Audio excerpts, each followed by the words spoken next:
बापरे, आज पुन्हा एकदा घरगुती गॅस सिलेंडर 29 रुपयांनी महागला। बापरे, महागाईने पुन्हा एकदा सर्वसामान्यांच्या खिशाला झटका दिला आहे।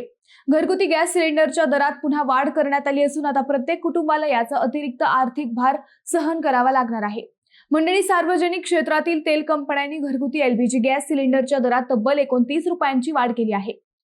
14.2 किलोच्या सिलेंडरची किंमत 913 रुपयांवरून थेट 942 रुपयांपर्यंत पोहोचली आहे। ही नवीन दरवाढ आजपासून लागू करण्यात आली आहे।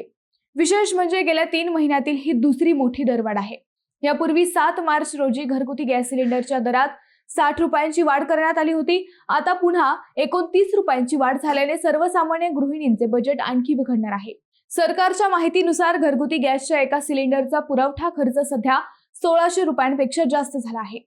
तरीही ग्राहकांना कमी दरात सिलेंडर देण्यासाठी सरकार आणि तेल कंपन्या प्रत्येक सिलेंडर मागे सुमारे 700 रुपयांचा तोटा सहन करत आहेत। मात्र सर्वसामान्य ग्राहकांसाठी महत्त्वाची गोष्ट म्हणजे गॅस सिलेंडर पुन्हा महागला आहे आणि त्याचा थेट परिणाम घरगुती बजेटवर होणार आहे।